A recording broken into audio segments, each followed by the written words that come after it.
ദൈവത്തോട് നമ്മുടെ പാപങ്ങൾ ഏറ്റു പറയുകയാണെങ്കിൽ ദൈവം അത് എത്ര കണ്ണും ചുവപ്പായിരുന്നാലും ഹിമം പോലെ വെളുപ്പിക്കുന്ന ഇരുൾ അടഞ്ഞ വഴികളിൽ തിരുനാളമാകുവാൻ ഇന്നത്തെ ചിന്ത.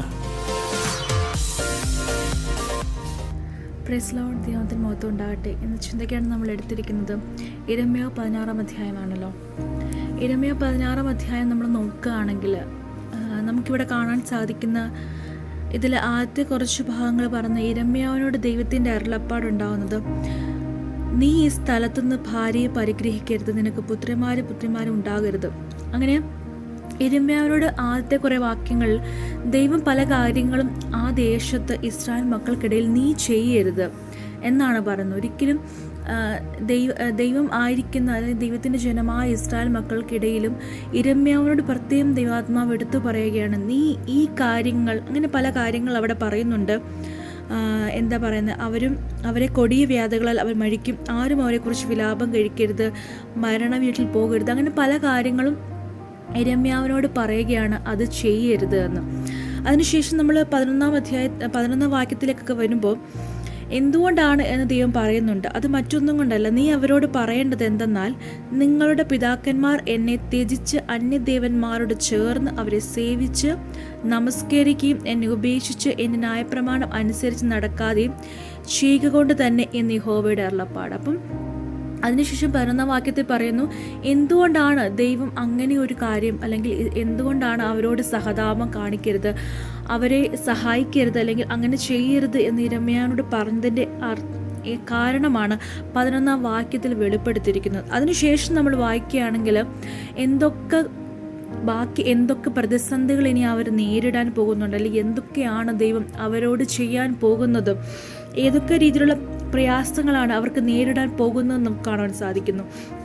അതിങ്ങനെയാണ്, ഇതാ ഞാൻ അനേകം മീൻപിടുത്തക്കാരെ വരുത്തും, അവൻ അവരെ പിടിക്കും, അതിനുശേഷം ഞാൻ അവരെ നായാട്ടുകാരെ വരുത്തും, അവർ അവരെ മലയിൽ നിന്ന് എല്ലാ കുന്നിൽ നിന്നും പാറപ്പിളർപ്പുകളിൽ നിന്നും നായാടിപ്പിക്കും എന്ന് യഹോവയുടെ അരുളപ്പാട്.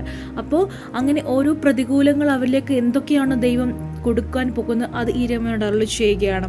അതിനുശേഷം ദൈവം പറയുകയാണ്, കാരണം ദൈവസന്നിധി വിട്ട് അകന്നു പോയത് കൊണ്ട് ദൈവം അവരെ ഒരു പാഠം പഠിപ്പിക്കാൻ പോകുന്നുവെന്ന് പിന്നീടുള്ള വാക്യങ്ങൾ നമുക്ക് മനസ്സിലാകാൻ സാധിക്കും. അതിൻ്റെ ഓരോ വാക്യങ്ങൾ, താഴോട്ടുള്ള വാക്യങ്ങളൊക്കെയും അങ്ങനെയാണ്. അതിൻ്റെ അവസാന വാക്യം 21 വാക്യം ഇങ്ങനെ വായിക്കുന്നു, ആകയാൽ ഞാൻ ഈ പ്രാവശ്യം അവരെ ഒന്ന് പഠിപ്പിക്കും, എൻ്റെ കൈയും എൻ്റെ ബലവും ഞാൻ അവരെ ഒന്ന് അനുഭവിപ്പിക്കും, എൻ്റെ നാമം യഹോവ എന്ന് അവർ അറിയും.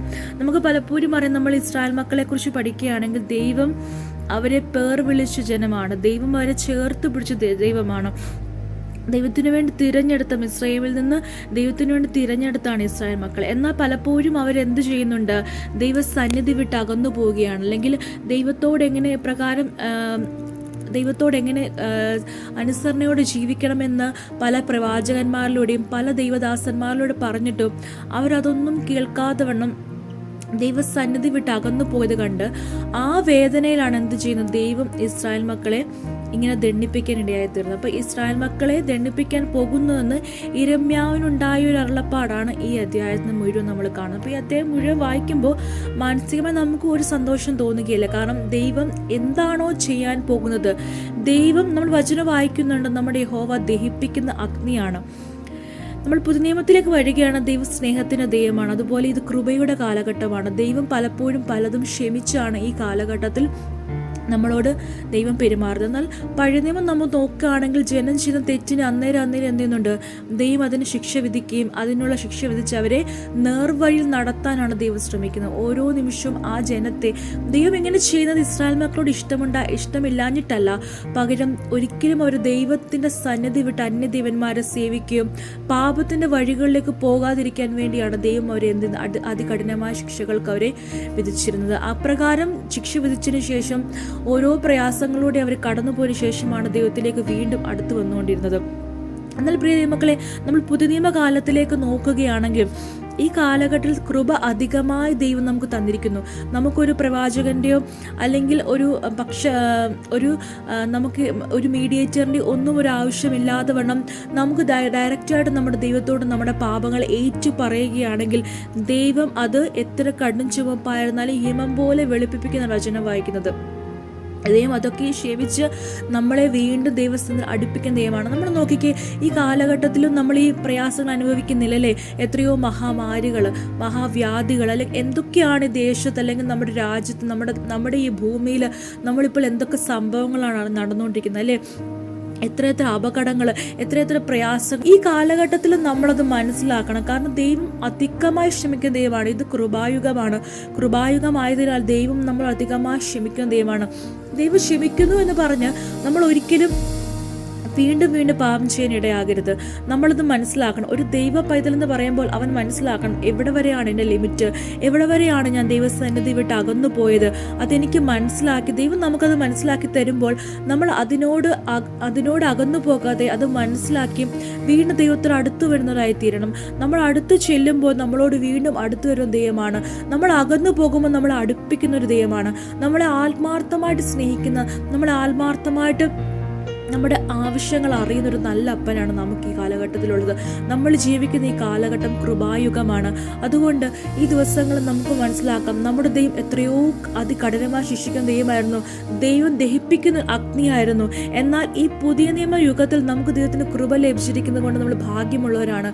ഈ ദിവസങ്ങൾ അതൊരിക്കലും ഒരു മിസ്യൂസായി ചെയ്യാതെ വണ്ണം നമ്മൾ ദൈവത്തോട് അടുത്ത് ചെല്ലുക, നമ്മുടെ കുറവുകൾ ഏറ്റുപറയുക, അനേകർക്ക് വേണ്ടി പ്രാർത്ഥിക്കുന്ന, നശിച്ചുപോകുന്ന ഈ ജനങ്ങൾക്ക് വേണ്ടി ഇരമ്യാവ് ദിവസം അവർക്ക് വേണ്ടി പ്രാർത്ഥിച്ച പോലെ പല പ്രവാചകന്മാരും തൻ്റെ ജനത്തിന് വേണ്ടി പ്രാർത്ഥിച്ചതുപോലെ ഈ ദിവസങ്ങൾ നമ്മൾ ഓരോരുത്തരും പുതിയ നിയമത്തിലെ പുരോഹിതന്മാരാണ്, പ്രവാചകന്മാരാണ്. ദൈവം നമുക്കതിനുള്ള എല്ലാ അവകാശങ്ങളും തന്നിട്ടുണ്ട്.